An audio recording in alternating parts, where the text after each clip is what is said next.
పొడిస్తే ఆంధ్రప్రదేశ్ గోదావరి నల్లమల్ల సాగర్కు టెండర్లు పూర్తయి అవార్డు ఇచ్చి కాంట్రాక్ట్ అగ్రిమెంట్ అయినాక సుప్రీంకోర్టులో కేసు వేసిండు. పోనీ వేసిన కేసన్న చక్కగేసిండా అంటే చెల్లని విరిట్టేసిండు, మళ్ళీ వాపసు తెచ్చుకున్నాడు. దానికి సూటు బూట్ వేసుకొని పోయిండు ఉత్తమ్ కుమార్ రెడ్డి సుప్రీంకోర్టుకు. చెల్లని విరిట్టేసి దాన్ని వాపసు తెచ్చిండు. ఇదంతా చూస్తే ఏమవుతుంది? మీటింగ్కు ముందు ఢిల్లీలో పోనో మీటింగ్ పోయినావు, ముఖ్యమంత్రుల మీటింగ్కు. ఎజెండాలో లేనే లేదని బుకాయించే ప్రయత్నం చేసినావు.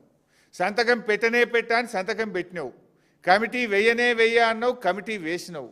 సుప్రీంకోర్టుకు పోతా అన్నావు, చెల్లని రిట్ పిటిషన్ సుప్రీంకోర్టులో వేసినావు, ఆ రిట్ వాపసు తెచ్చుకున్నావు.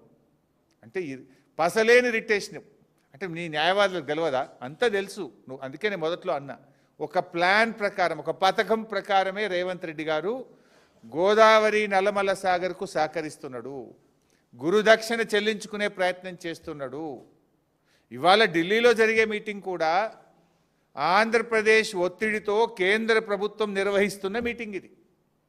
అందరికీ తెలుసు ఢిల్లీలో ఎవరున్నారు ప్రభుత్వం? బీజేపీ తెలుగుదేశం పార్టీల సంయుక్త ప్రభుత్వం కేంద్రంలో ఉన్నది. ఢిల్లీలో ఉన్నది తెలుగుదేశం ప్రభుత్వం. ఇలా ఆంధ్రప్రదేశ్లో ఉన్న అధికారంలో ఉన్న పార్టీ ఢిల్లీలో కూడా అధికారాన్ని పంచుకుంటుంది. రెండు రాష్ట్రాల్లో తెలుగుదేశం బీజేపీలు అధికారాన్ని పంచుకుంటున్నాయి.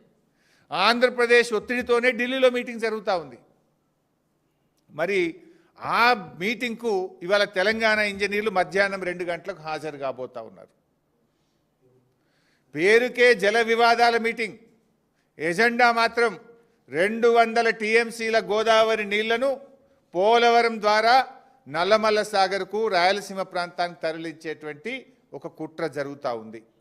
మీటింగ్లో ఆ రోజు కూడా ముఖ్యమంత్రుల మీటింగ్లో మొదటి ఎజెండాలో మొదటి పాయింటే గోదావరి బనకచెర్ల ప్రాజెక్టు. ఇవాళ కూడా ఆ 200 టీఎంసీలు తరలించేటువంటి ఒక కుట్ర జరుగుతూ ఉంది. మరి ఈరోజు ఎందుకు ఈ మీటింగ్కి హాజరవుతున్నారు? ఇప్పుడు మన రాష్ట్రం నేను లాస్ట్ టైం కూడా హెచ్చరించింది.